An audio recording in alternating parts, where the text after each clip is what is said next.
Olá a todos, sejam bem-vindos de volta. Estamos novamente com o Tenente-Coronel Daniel Davis, veterano de combate em 4 missões, condecorado com a Medalha Estrela de Bronze por bravura e a Medalha Estrela de Bronze por serviço. Ele também é apresentador do canal Daniel Davis Deep Dive no YouTube. Então seja bem-vindo de volta ao programa.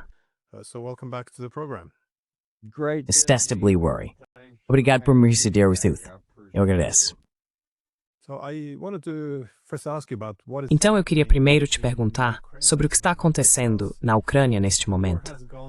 Porque a guerra passou por muitos estágios diferentes à medida que a tecnologia se desenvolveu, especialmente a tecnologia de drones.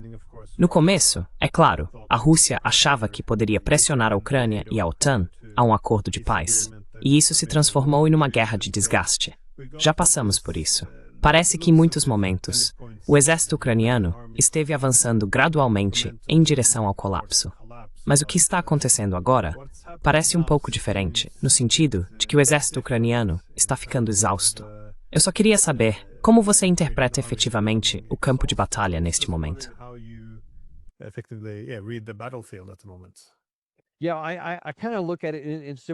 Sim, eu vejo isso de forma semelhante, que a mecânica da guerra está se desenrolando quase como precisa acontecer.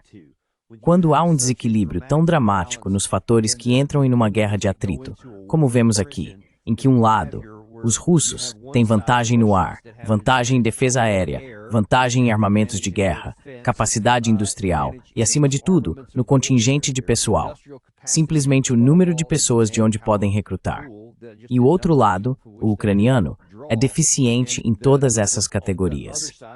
Em muitos aspectos, eles estão até se distanciando ainda mais com o passar do tempo, especialmente no contingente de pessoal também. O único lugar onde há paridade é nos drones.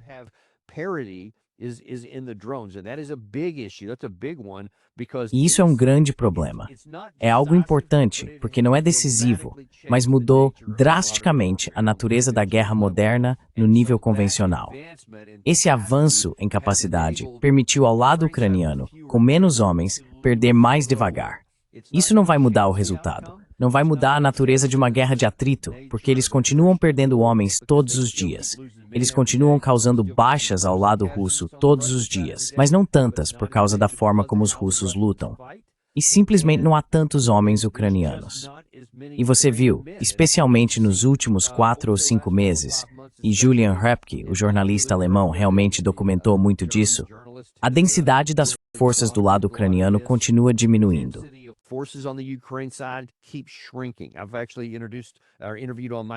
Na verdade, já entrevistei no meu canal alguns jornalistas do lado ucraniano que estiveram várias vezes na linha de frente.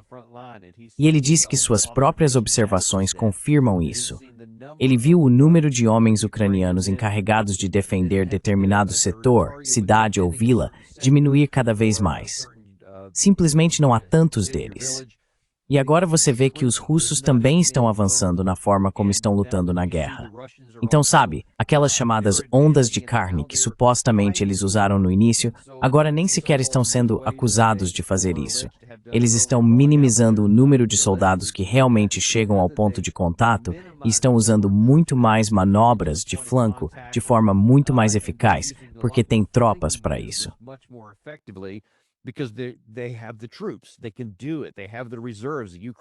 Eles conseguem fazer isso. Eles têm as reservas. O lado ucraniano não tem. E quando eles começam a sofrer uma penetração ou uma perda em uma área, precisam mover tropas de outro lugar. Mas então os russos aumentam a pressão nesse ponto e eles começam a recuar. É como tentar tampar buracos em uma represa com os dedos. Você fica sem dedos, mas os buracos continuam aparecendo e a água continua vazando. E acho que é mais ou menos onde estamos agora. Quando você olha para o contexto atual do campo de batalha, vê que especialmente ao redor de Pokrovsk, que é uma espécie de área central, e esse é definitivamente o principal esforço russo no momento, eles têm esforços de apoio em Kupiansk, na parte norte da frente leste, e em Kherson, na parte sul da frente leste. Mas naquela área de Pokrovsk e na área de Konstantinovka, há alguns bolsões diferentes se formando ali. area. There's a couple of different pockets forming there. Kupiansk is forming a pocket. Kupiansk está formando um bolsão. As tropas russas estão lá. Elas estão dentro da cidade. Os arredores estão lá. Eles estão dentro da cidade de Pokrovsk, que literalmente pode cair em questão de semanas agora. Tem sido notável, e é um testemunho da capacidade de combate do lado ucraniano, que eles resistiram por tanto tempo. Mas existe um ponto de ruptura, e acho que eles estão chegando perto disso lá. Se essa cidade cair também, e dependendo de como isso acontecer, pode abrir novas vias para o exército russo explorar ainda mais. Eles já estão na região de Dnipropetrovsk, também estão na região de Sumy, estão na região de Kharkiv. Então veja, há muitos lugares onde os combates estão acontecendo. O lado ucraniano simplesmente não tem o efetivo e os recursos para defender para sempre e não acabar cedendo em algum lugar.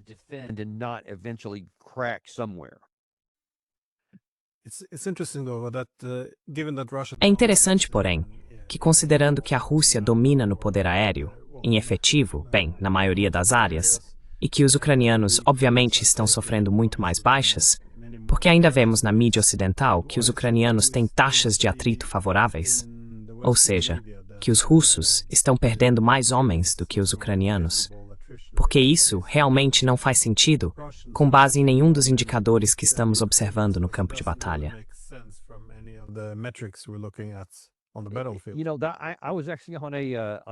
Sabe, eu estava participando de um programa ao vivo com algumas pessoas que eram muito pró-Ucrânia. E é irônico, porque eu sou pró-povo ucraniano. Eu sou totalmente a favor de proteger as pessoas. E a continuação desta guerra é a pior coisa imaginável para o povo e para o país da Ucrânia. Então, eu realmente me importo muito mais com o lado ucraniano do que com o lado russo.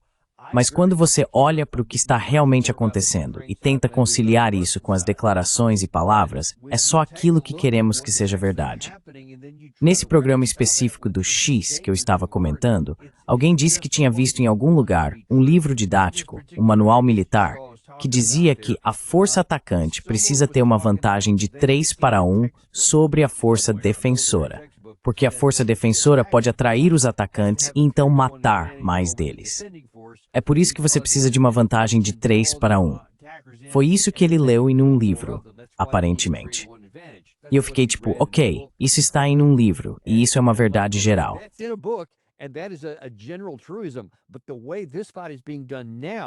Mas a forma como essa luta está sendo conduzida agora é que os russos se adaptaram e mudaram suas táticas e a maneira como abordam essas situações. Então eles não simplesmente avançam, eles priorizam suas tropas, provavelmente em detrimento da velocidade.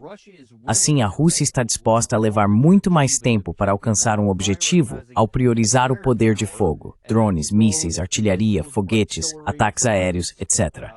Eles vão pulverizar uma área, em vez de enviar uma grande onda de infantaria ou blindados para tentar romper.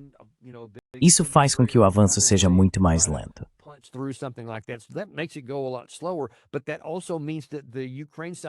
Mas isso também significa que o lado ucraniano está sob um nível devastador de fogo.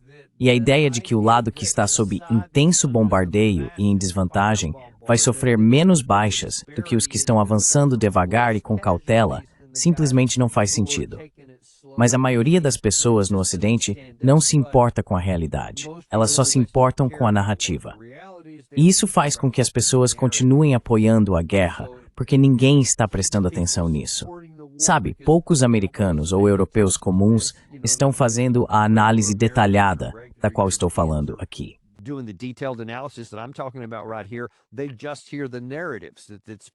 Eles apenas ouvem as narrativas ditas por esses chamados especialistas. Vêm generais de 4 estrelas, ou membros do parlamento, ou líderes de diferentes países, e escutam essas declarações e as aceitam pelo valor de face porque querem. Se algo faz parecer que está pior para a Rússia, isso é bom para a maioria no Ocidente. E assim esses líderes exploram isso e seguem em frente. O problema é que você só consegue manter isso por um tempo, porque as realidades reais no campo de batalha eventualmente vão se manifestar. Em algum momento, a manipulação e a verdade vão colidir, e a verdade vai prevalecer 100% das vezes. Você não pode manipular as realidades para sempre. Em algum momento, a verdade prevalece. the reality is at some point, truth wins out. Essa é a parte estranha para mim ao longo desta guerra. As pessoas que se dizem pró-Ucrânia são aquelas que apoiaram a mudança de regime em Kiev, apoiaram a expansão da OTAN, se opuseram à implementação do Acordo de Minsk e se opuseram a oferecer garantias de segurança à Rússia em 2021, quando sabiam que a consequência seria uma invasão russa. Elas fingem que o número de baixas ucranianas é baixo, ignoram os ucranianos, que são retirados das ruas e enviados para a linha de frente totalmente despreparados, e novamente defendem qualquer coisa que mantenha a guerra em andamento, em vez de aceitar um compromisso, especialmente considerando que a guerra está sendo perdida. É simplesmente estranho para mim que essas pessoas tenham conseguido monopolizar a chamada posição pró-Ucrânia, e qualquer outra pessoa é rotulada como pró-Rússia ou anti-Ucrânia. É uma maneira muito estranha de dominar a narrativa.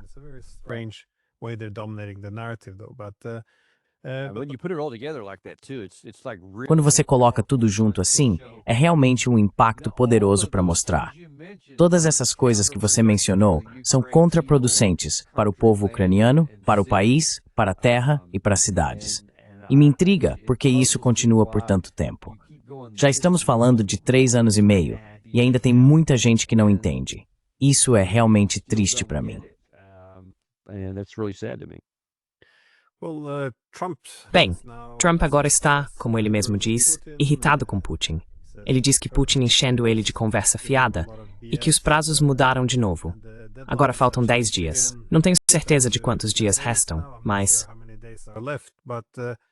9 é o 10º dia. 9 de agosto. Certo. Então o que você acha que vai acontecer nesse dia, na sua opinião? Bem, o que Trump disse é que serão sanções. Agora, se haverá outras medidas, vamos esperar para ver. Mas o pacote de sanções de Blumenthal e Lindsey Graham, que Blumenthal está defendendo, ainda insiste veementemente que precisa ser uma tarifa de 500% para qualquer um que faça negócios com a Rússia, não 100%. O que por si só já é meio absurdo. Não há muita chance de que isso realmente funcione, de que realmente force alguma mudança nas sanções secundárias, especialmente com China, Índia, Brasil e vários outros que recebem produtos petrolíferos russos, além de muitos na Europa que ainda os recebem. Então fica a dúvida, será que Trump vai dizer, ok, não vou sancionar ninguém na Europa, então vamos deixar eles passarem?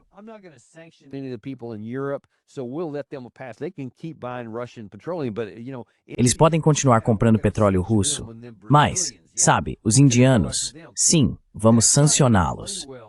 E então os brasileiros, sim, vamos atrás deles. Isso não vai pegar bem na Índia.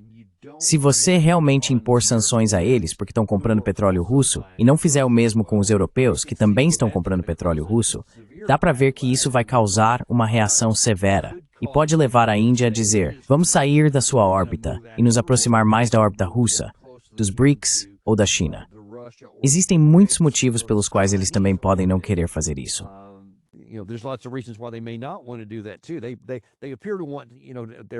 Eles parecem querer sua própria independência política e econômica, serem atores autônomos, fazerem o que acham que é do interesse nacional deles. Mas não querem ser obrigados a entrar apenas na órbita americana, e duvido que o farão. Então a questão é, o que vai acontecer com isso? O que suspeito que realmente vai acontecer é que Trump vai impor um novo pacote de sanções à Rússia, ao que a Rússia vai simplesmente dizer, ok, basicamente já nos tornamos à prova de sanções, talvez doa um pouco. Mas quero dizer, a Rússia se tornou efetivamente à prova de sanções quando 18 pacotes do Ocidente desde o início desta guerra não forçaram nenhum tipo de mudança de reação. Então, é absurdo pensar que mais um vai fazer alguma diferença quando os outros não fizeram.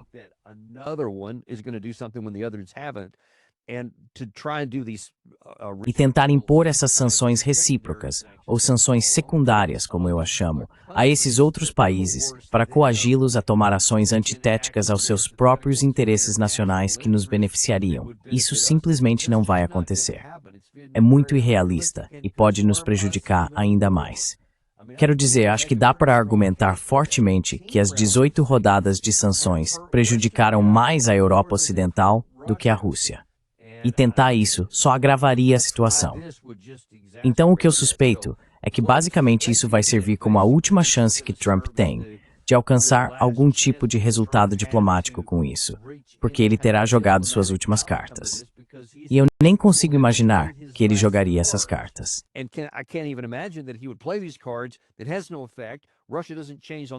Não tem efeito nenhum.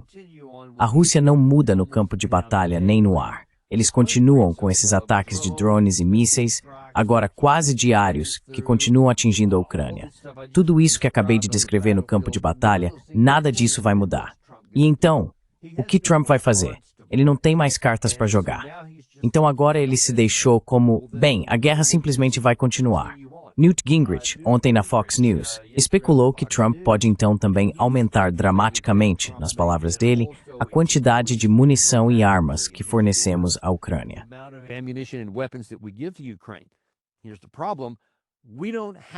Aqui está o problema. Nós não temos uma quantidade significativa para oferecer. Segundo várias fontes confiáveis, o Pentágono já está alarmado porque estamos abaixo do limite mínimo de estoques de munição necessários para nossa própria segurança nacional. Então, a menos que você queira esgotar ainda mais esses estoques e colocar nossa segurança nacional em risco, caso entremos em uma guerra, Deus me livre, com a Rússia ou a China, teremos nos prejudicado antes mesmo de chegar a esse ponto. E eu simplesmente não acho que Trump faria isso, porque não faria diferença de qualquer maneira.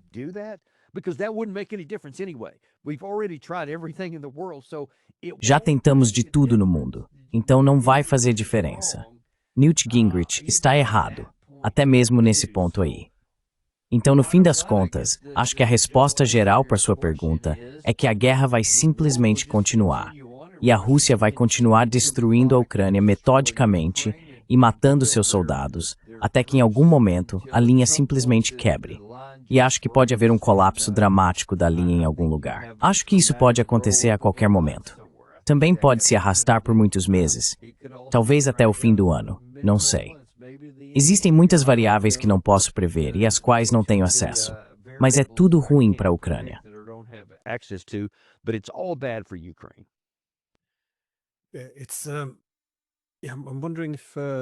Fico me perguntando se o Trump realmente entende a Rússia. Porque ele mudou agora de falar sobre a expansão da OTAN para de repente falar sobre forças de paz europeias na Ucrânia para supervisionar um cessar-fogo. Você acha, bem, sobre isso? Você acha que ele entende o que a Rússia realmente quer? Porque alguém poderia dizer que ele é apenas ignorante. Mas no passado, ele sempre apontava que entendia por que a Rússia ficaria preocupada com a expansão da OTAN. Ele argumentava que sim, isso era culpa do Biden. Ele não deveria ter expandido a OTAN. Durante anos e anos, as pessoas disseram que isso resultaria em desastre. Mas agora, de repente, ele não fala mais sobre isso. Então é difícil simplesmente descartá-lo como ignorante, porque ele esteve atento a isso por tanto tempo. Como você explica isso?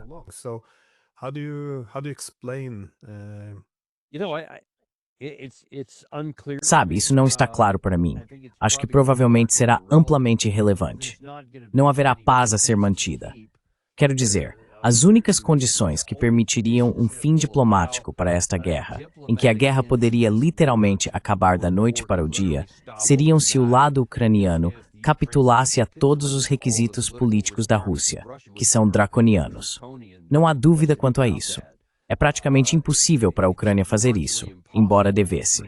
A única razão pela qual estamos nessa posição agora é porque nos recusamos, como você apontou mais cedo nesse episódio aqui.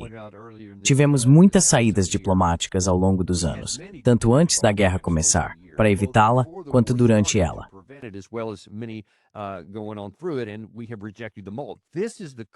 E rejeitamos todas elas. Esse é o preço por não termos conseguido evitar o início da guerra ou por não termos aproveitado nenhuma dessas outras saídas diplomáticas.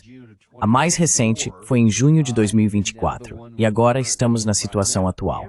Toda vez que dissemos não à saída diplomática e continuamos, as condições pioraram. E é aí que estamos agora. Essas posições draconianas de negociação nas quais a Rússia pararia os combates, se conseguisse o que quer, vão ser muito piores se continuarmos assim, até que a Rússia finalmente diga, tudo bem, nem nos preocupamos mais com negociação.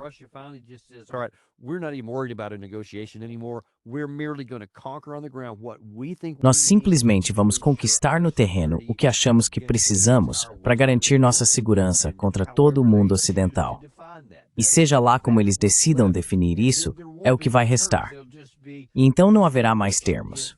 Vai ser simplesmente, isso é o que vocês ficam do que não destruímos, etc. Então as coisas vão piorar. E por isso, não acho que haverá qualquer tipo de acordo negociado. Acho que perdemos essa chance. E acredito que isso será selado em 9 de agosto, quando Trump fizer seja lá o que for, em resposta ao vencimento do prazo de 10 dias.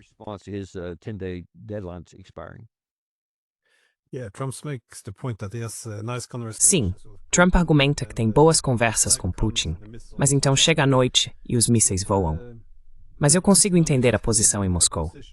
Se Trump apenas apresentar a ideia de um cessar-fogo incondicional, sem abordar as causas profundas. Novamente, o motivo pelo qual a Rússia invadiu em primeiro lugar, que foi restaurar a neutralidade da Ucrânia, eles provavelmente não teriam mais muita confiança nas negociações, e assim, buscariam uma solução militar.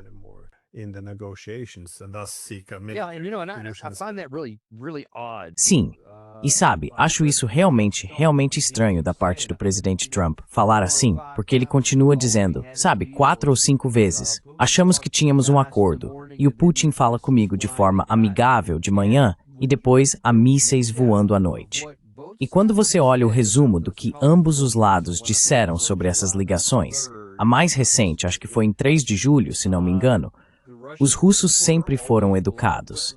Sergei Lavrov diz isso. Somos profissionais, somos diplomáticos, e não vamos entrar em todo esse exagero e todas essas outras coisas, mas também somos muito firmes de que essas são as condições. Então não há evidências de que Putin tenha dito algo diferente de vamos parar de lutar se essas condições forem atendidas. E quando essas condições não são atendidas, ele faz o que disse.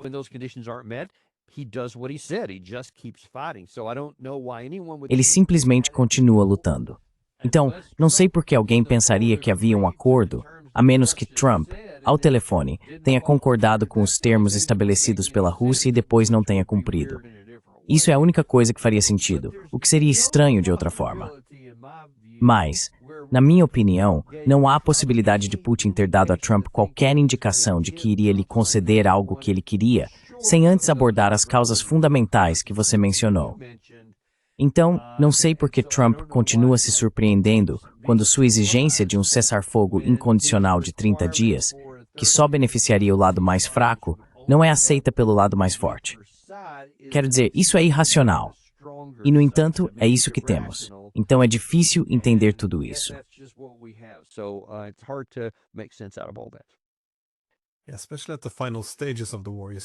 Especialmente nas fases finais da guerra, você vê o colapso se intensificando.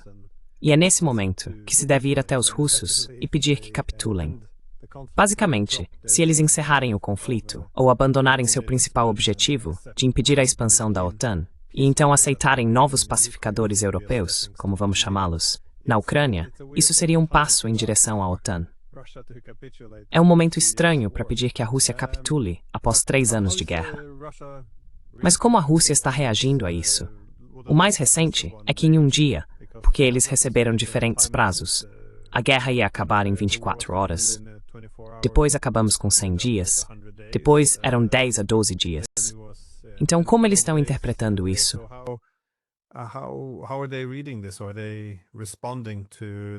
Eles estão respondendo ao... Bem, primeiro foi antes de Trump assumir o cargo. Depois eram 24 horas. Depois foram 100 dias. Depois foram alguns dias, não semanas, mas alguns dias. Então foi bem, algumas semanas. E depois foi, ok, 50 dias. E agora são 10. Então, é muita coisa e nenhuma delas importou. Nenhuma delas significou nada. Houve muitas vezes em que Trump ameaçou todo tipo de coisa e nunca cumpriu, e depois simplesmente mudou o prazo. Então, acho que agora, para responder diretamente à sua pergunta, a Rússia apenas olha para isso e pensa, tu faz o que ele disse.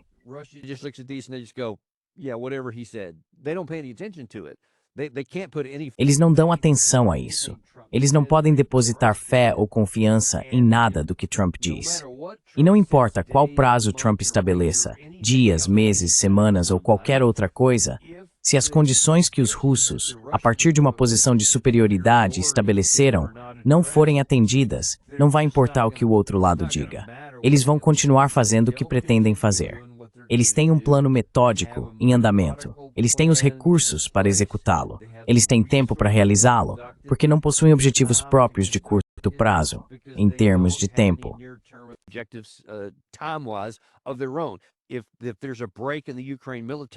Se houver uma ruptura nas forças militares ucranianas no próximo mês, ou semana, ou em 10 dias, eles vão reagir a isso.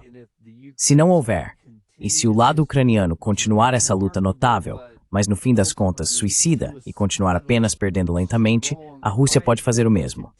Eles estão dispostos a fazer o que for necessário para alcançar sua segurança a longo prazo. E é isso que acho que poucos no Ocidente entendem. Eles não estão presos a um cronograma. Os russos não estão. Eles estão focados em um objetivo. E se for feito rapidamente, em um ritmo médio ou devagar, aparentemente isso não importa para os russos. Eles têm o plano e os recursos para executar qualquer uma dessas abordagens.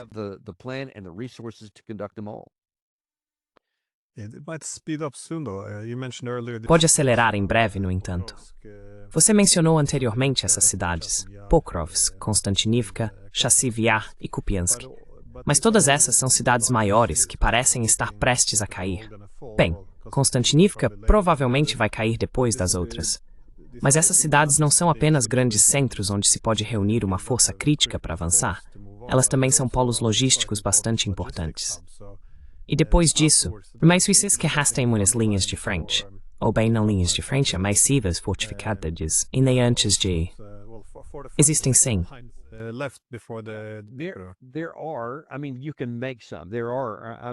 Quero dizer, você pode fazer alguns. Existem. Quero dizer, Siversk é outro que não fica longe. Lyman pode potencialmente ser mais fortificada. E se você olhar, há vários locais geográficos, linhas de rio, etc. Existem muitos lugares de onde você poderia se defender.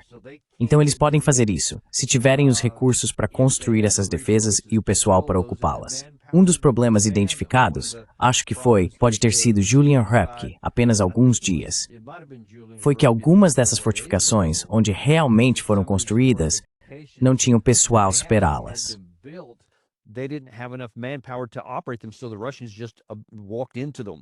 Então, os russos simplesmente avançaram sobre eles. Basicamente, porque o lado ucraniano não tinha pessoal suficiente para guarnecer as fortificações que possuía. Assim, continuamos voltando à questão do efetivo. Esse é, na minha opinião, o verdadeiro ponto central de toda a situação. Por quanto tempo o lado ucraniano terá pessoal suficiente? Não se trata de haver fortificações suficientes ou outras cidades para recuar, etc. Mas sim, de por quanto tempo eles conseguem manter a unidade de um exército coeso para conduzir essas defesas. E isso é realmente impossível de saber. Sinceramente, sendo honesto, achei que esse ponto culminante poderia ter sido alcançado no verão passado, no final do verão ou início do outono. E obviamente isso não aconteceu, ainda não aconteceu. Então, não vou fazer mais previsões, além de dizer que os fundamentos existem e que isso vai acontecer em algum momento. Anxiety course toward the new front.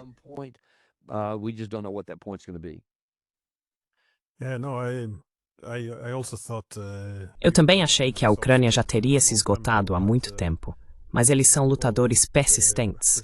Isso é algo que precisa ser reconhecido. Minha última pergunta é mais sobre a possibilidade desse prazo expirar e os Estados Unidos realmente se envolverem em alguma forma de ação militar direta contra a Rússia.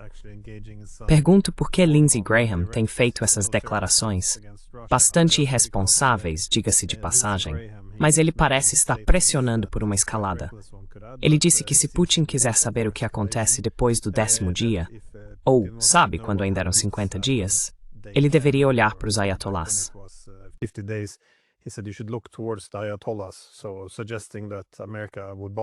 Então, sugerindo que a América poderia bombardeá-los, talvez. Mas também tem havido uma retórica mais agressiva de Dmitry Medvedev, o ex-presidente russo, alertando Trump contra ameaçar a Rússia, que isso seria uma guerra direta entre os Estados Unidos e a Rússia. E Trump já respondeu que Medvedev deveria tomar cuidado. Seria uma grande ironia, considerando que essa não era para ser a guerra de Trump, e que ele iria acabar com ela em um dia. Mas ele está assumindo cada vez mais responsabilidade. Você acha que existe a possibilidade de isso resultar em um conflito direto?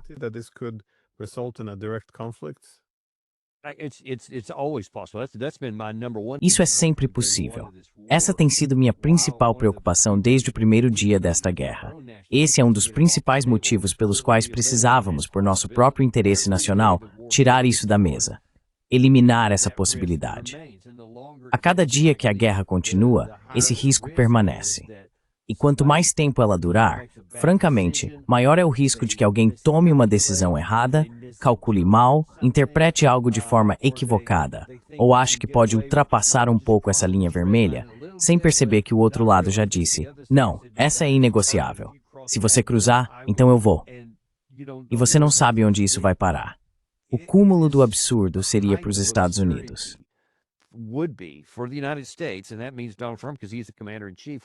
E isso significa que Donald Trump, porque ele é o comandante em chefe neste momento, teria que tomar qualquer ação militar contra a Rússia. Foi ou o Newt Gingrich ontem, ou talvez tenha sido Blumenthal, ou até mesmo o Lindsey Graham, não consigo lembrar exatamente quem foi, que disse sim, o que precisamos fazer é avançar mais depois do dia 9 de agosto.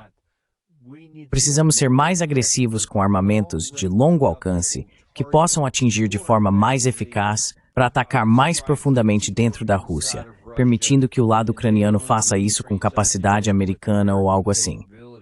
Porque o problema é, eu acho que isso é uma das, quando falo em erro de cálculo. Há claramente pessoas no Ocidente que pensam bem.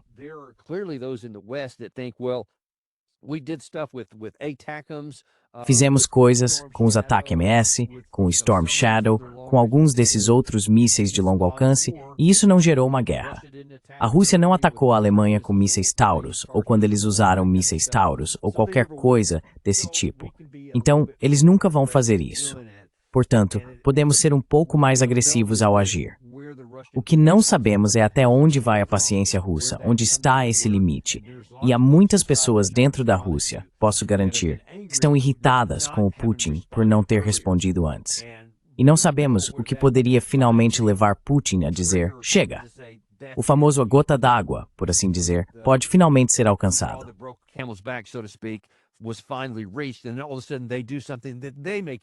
E de repente, eles fazem algo que podem calcular como apenas uma resposta na mesma moeda. Isso é só para mandar um recado para você. Vamos atacar esse depósito de munição na Polônia ou na Romênia, ou talvez essa fábrica de armas do míssil Taurus na própria Alemanha, etc. Apenas como um aviso. E então, de repente, todo mundo entra em pânico. É hora do artigo 5, e de repente temos uma guerra que muito facilmente pode se tornar nuclear. Esse é meu grande medo. E uma das principais razões pelas quais precisamos acabar com isso o quanto antes. Mas enquanto a guerra continuar, haverá espaço para estupidez, erro de cálculo e má interpretação, o que pode prejudicar a todos nós.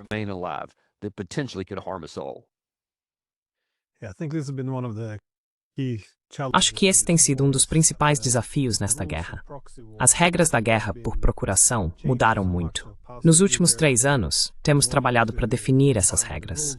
No início, havia pessoas como Biden dizendo que você não podia nem enviar F-16, que isso seria a Terceira Guerra Mundial. Agora, isso não é mais um problema. Então, são essas táticas de salame, ou esse incrementalismo, fazer um pouco de cada vez, depois normalizar. E toda vez que os russos não retaliam, isso não é visto como cautela, mas como fraqueza. E também estabelece o precedente de que agora isso é permitido, essencialmente, em uma guerra por procuração. Por isso é meio assustador ouvir o chanceler alemão pedindo para assumir a liderança no conflito, ou na guerra, contra a Rússia. Se eu estivesse sentado em Moscou, retaliaria contra qualquer membro da OTAN.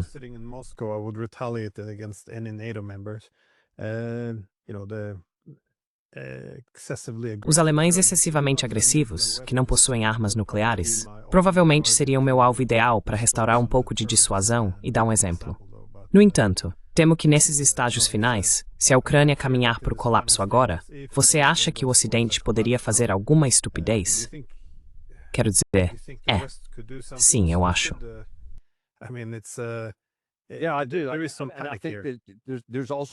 Acho que também vai haver um risco maior de que a liderança ucraniana faça alguma besteira.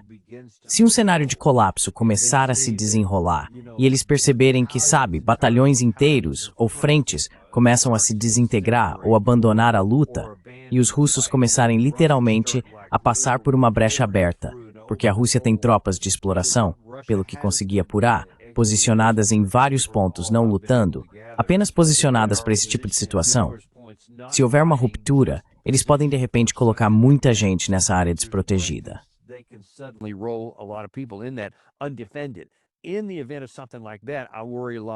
No caso de algo assim acontecer, me preocupo muito com a liderança ucraniana fazendo algo alarmante, desesperado e potencialmente catastrófico, como, não sei, usar uma bomba suja talvez, ou algum outro tipo de ataque realmente provocativo contra o lado russo, para provocar uma retaliação exagerada que pudesse então atingir o Ocidente e envolvê-lo, ou que a Rússia realize algum tipo de operação com muitas vítimas, o que chocaria os europeus ocidentais e os faria dizer: temos que ajudar vocês.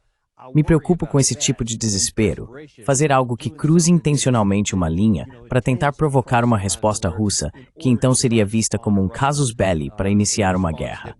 Esse também é um dos meus maiores receios.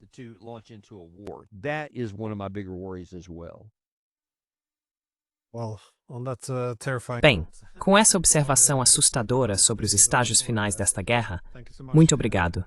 Não consigo acreditar que chegamos a esse ponto. Isso deveria ter sido negociado há muito tempo. Mas aqui estamos nós. Com certeza. Muito obrigado. Sim, concordo totalmente. Devemos resolver isso o quanto antes. Obrigado.